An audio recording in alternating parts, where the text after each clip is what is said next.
2026? Pardon me? Yeah, it's for the office actually, but it is. I find it very nice. Yeah. Anton, how are you looking? Yeah, no problems at all. We'll go live when Sky Sports are ready.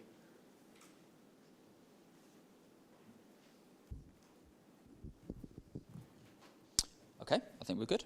Good stuff. Excellent. After you.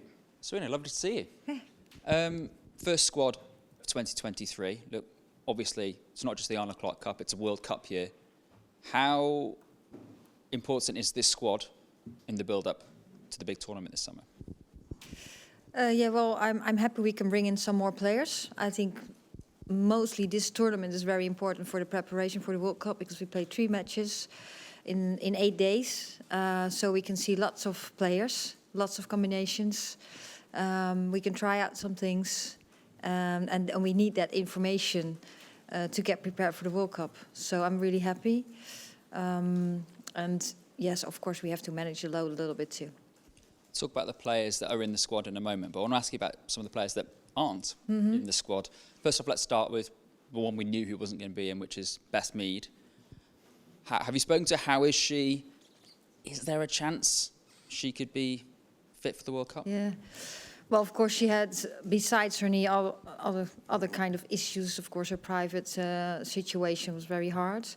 Of course, I'm in contact with her. I left the knee situation for what it was till now. I just wanted her to be okay and, you know, get settled a little bit in her new situation with the sadness that she had around her. I think, you know, it's very short. And first of all, I think now she has to start up her recovery, which she does. She's doing well. She told me she's doing well. Of course, she really wants to make it. But first get settled, we get in contact, and then we see from there. For now, I'm not going to push that. Are you planning without her then, effectively? Does this squad prove that? No, it's a little.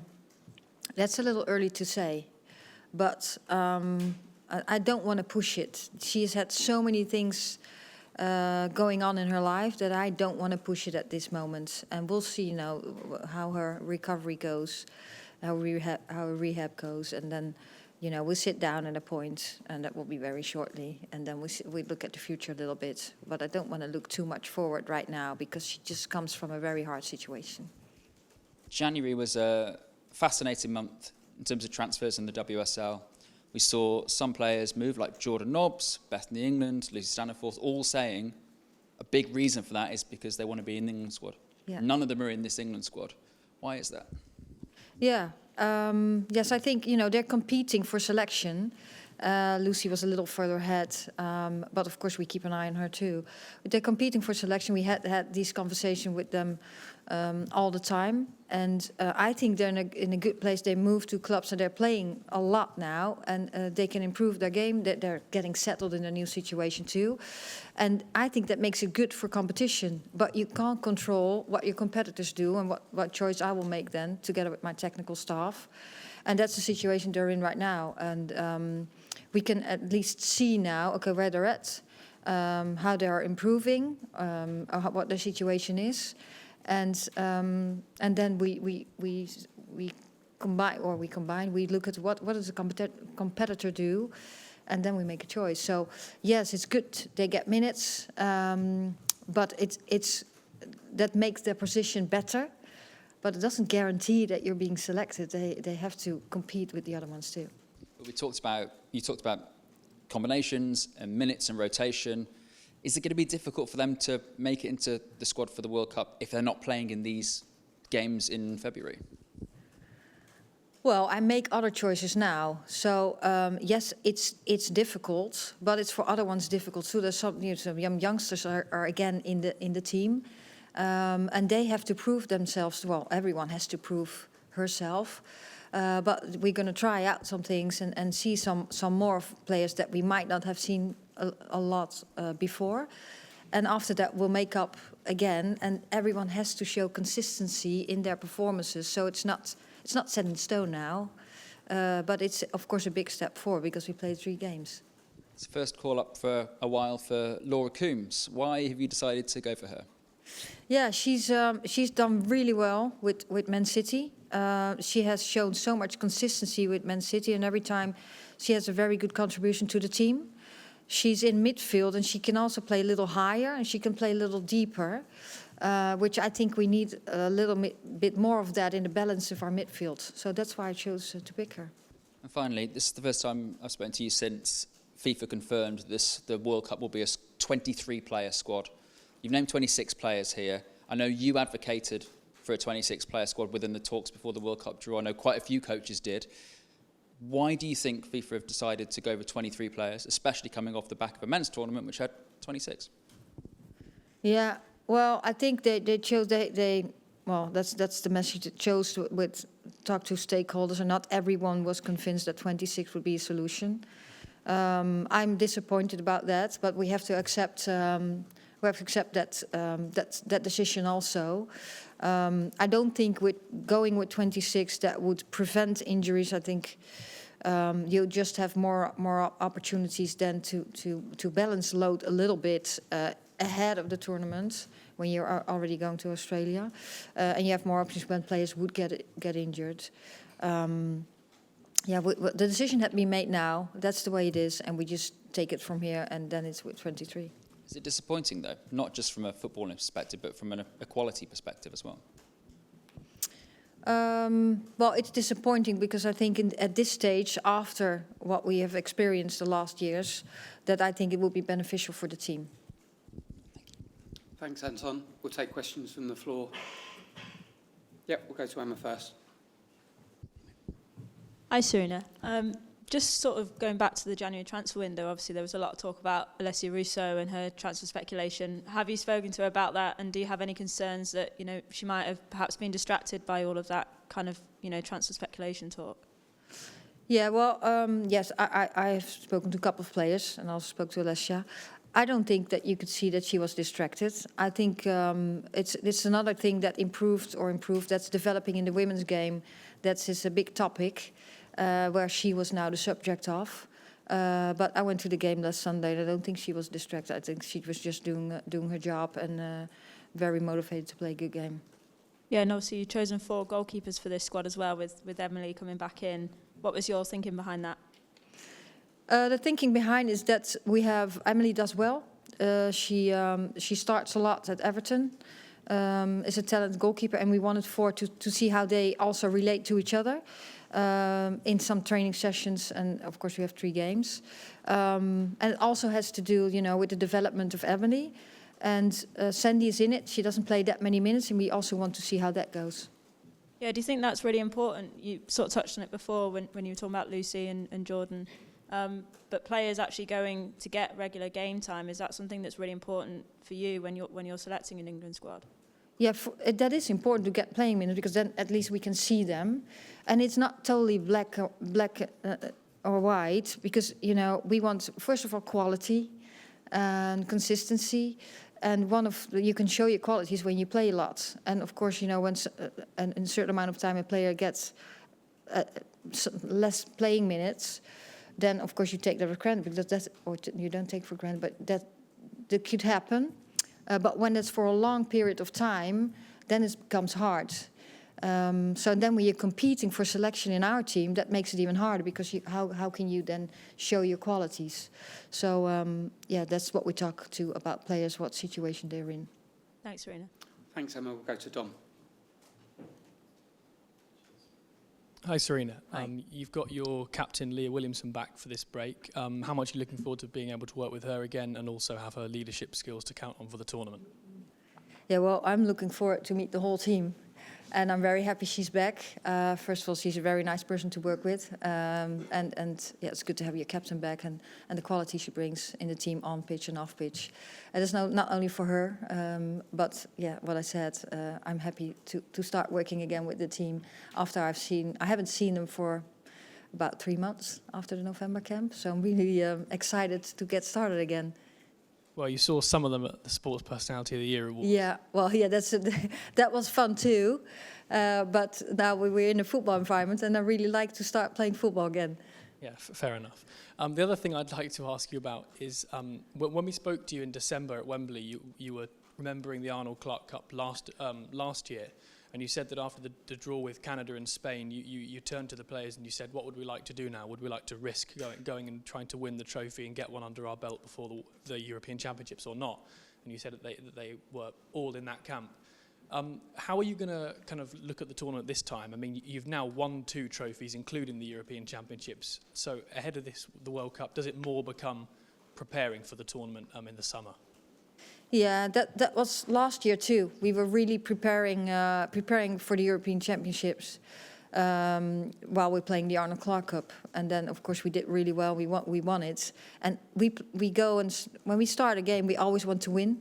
But now this is also an opportunity to try out different things, to see more players on the pitch, and to figure out some more connections in the team. So more combinations of players playing together. That's the main thing for us. That doesn't mean that we don't want to win, because we want to win every game, and we want to prepare the team as much as possible to be ready at the 22nd of July. And I think this Arnold Clark Cup is again a big step forward to with the 3 games ahead of us.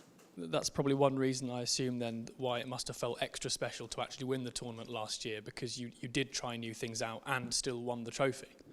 Yeah, absolutely, and against very good opponents. That's what showed in the European Championships too. And it also showed, like in our team, we needed a win against a top level country to show ourselves how good we were. That we got the conviction that we could win. So that came with that tournament too. So all good things. I hope we get all great things again next week when we're just experimenting a little bit. Okay, thanks very much. Thanks, You're Tom. welcome. Yep, we'll go to Tom.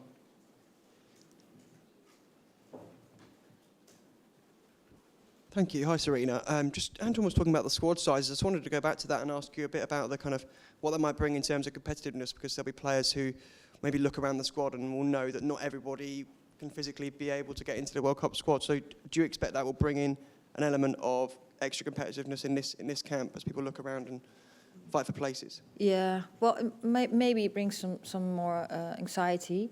I think everyone really wants to be part of the World Cup squad, of course. So everyone wants to show her best game, and or whether that's in the game or it's in training sessions or that's at club. And but it's good to have them in our environment and have some more players, because for us we want to get as much information about the player, where she's at, on pitch, off pitch. To prepare as good as possible. And of course we follow them all the time at club. We discuss it when you have them in your own environment. You know, you see even a little more, and you can also have some chats. So I think I feel very nice that we can go with 26. So you have some more, and also on standby list, of course. So and it gives information. And at the end, after the April camp, right before we go into our preparation camps, we have to make final decisions. And the more information you have about players, the more you know about them, the better decisions you can make. Thank you very much. Thank you. Thanks, Tom. We'll just go to Sophie first and then back to Susie. Thank you.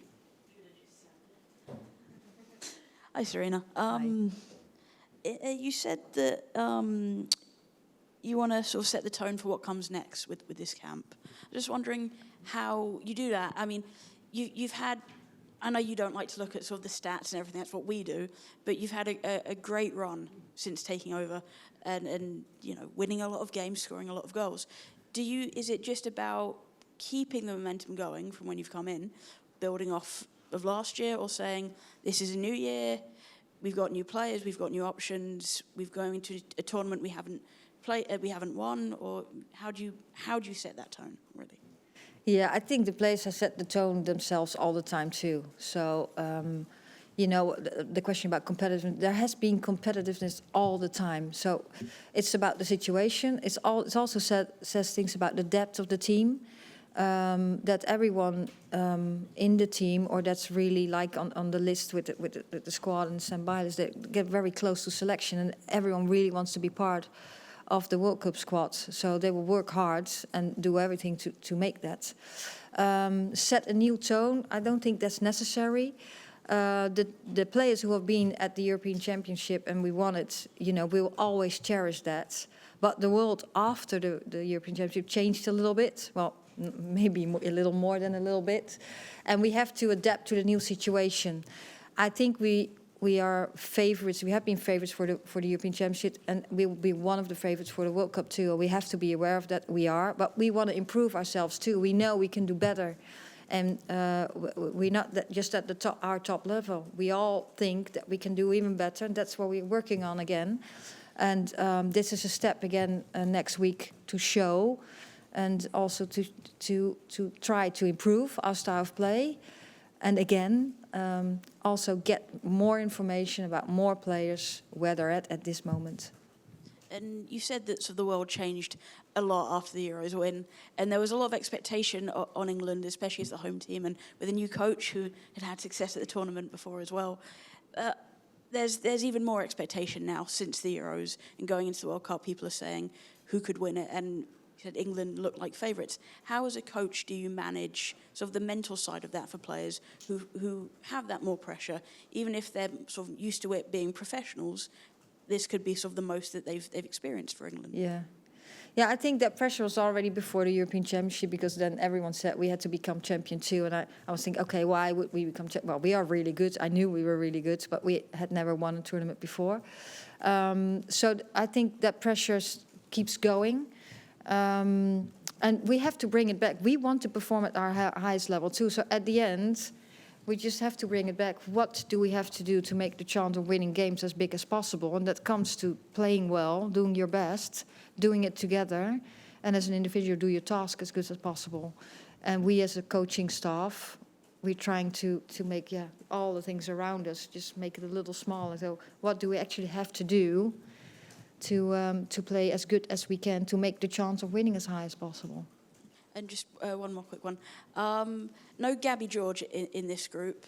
And we've seen her playing really well for Everton and playing sort of different positions for Everton and getting forward more and playing a role that maybe England don't have the most depth, whereas they've got more at centre-back.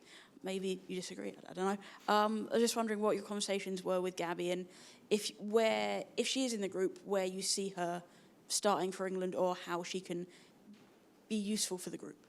Yeah, well, she has been in the group, of course, in November. And, of course, it's a great person to work with also. And, well, I see her as she could be left back, she could be centre back. And, well, I had a conversation, of course, with her, but I'm not going to share that with everyone because it's something between her and me. At the moment, the competitors on her position, and for us now, she was more left back. Other ones, I thought they won the competition at this moment. And we're following her very closely. Thank you well. Thanks, Sophie. I should leave. Easy. Thank you. Hey, Sarina. Obviously, you've said a little bit about Emily Ramsey already, and we've got to see her in the Women's Super League getting regular minutes, but she's played at every level, I think, every youth level with England, the under-23s most recently. How much discussion have you had with the coaches about her as a player and the qualities she brings? Well, we discuss every player. So we sit down every week with each other after we have seen the matches, and we also make clips. So she has been on our list for a long time. She has trained with us once to last camp before we went to Spain, and so yeah, we discuss that all the time. It's just not the three goalkeepers that we bring in. It's more than that. So. And now we found it a very good moment to bring her in the team and use the opportunity to bring in 4 goalkeepers and see where she's at in competition with the other 3. And then this time last year, you're going into this tournament just 6 months into the job. You're now 18 months in. What's your view of the player pool 18 months in this job now? Like, are you happy with it? Are you happy with the level of the players that are coming up through the youth ranks and the size of it now? Yeah. Yes, I'm very happy. Of course, you always want more. You want to. I think that's normal. But I think what we've seen from some youngsters coming in, they're very talented. They want to take the step up, and then it comes to consistency and experience more and more in this environment. So yes, of course, at some point you might, in the ideal world, you want to have like 5 options on one position. That's not on every position. Some positions are really strong, and in some positions we would like to have a little more competition on the highest level. But I think overall, I think we're going to have to make very hard choices when we make the squad announcement for the summer. And it already was really hard to do it now, and that's what we want. That people or players are doing so well that it gives us a little bit headache to make the choices. Thanks. Thanks, Susie. We'll go to Phil at the back, please. Hi, Sarina. Hi. I guess I'm just wondering what you make of the standard of the opposition this time for the Arnold Clark Cup, the teams that you're going to be facing, which I guess are possibly slightly less high-profile teams than you played in the tournament a year ago. Yeah, it's around in between the number 10 and 20 on the FIFA ranking. That's what we know too. That's a little bit similar what we have in the World Cup. I'm very happy with South Korea because it is an Asian country. We have China in the group too. They play a little different style, but it's the culture's a little similar. So I'm very happy with an Asian country. They play little different. So that's good for us to adapt to the shape they will play. We expect them to play. Well, the same with Italy and Belgium. Italy, they've grown very much over the last couple of years. They're tough opponents. They change a little bit their style of play too. So we're really interested that what they will do the first game to prepare the second game for us too. Some very good players. Also, their competition in Italy is growing, towards a very professional competition. So I think, they keep improving. And Belgium, they just missed out for the World Cup, but what they've shown at the European Championship, playing Sweden and only losing that 1-0, did a very, very good job. They're a tough, physical opponent who they also want to play football all the time. So I think it will be very challenging games, which will bring us, good matches. And lots of information to get our preparation right for the World Cup. Just finally to check, Esme Morgan, I presume she wasn't really under consideration because of fitness, is that correct? Yes. I think she's one of course, very talented players in our squads. But she has been out for a couple of weeks. She's now returning to play, but we found it too much of a risk. Also with 3 games closely to each other, or within 8 days, we found it too early now to bring her in. First get fit and do what's right for her health at the moment. Right, cheers. Thanks, Phil. I can't see any more questions from the floor, so we'll end it there and look forward to working with you next week. Thank you. Thank you.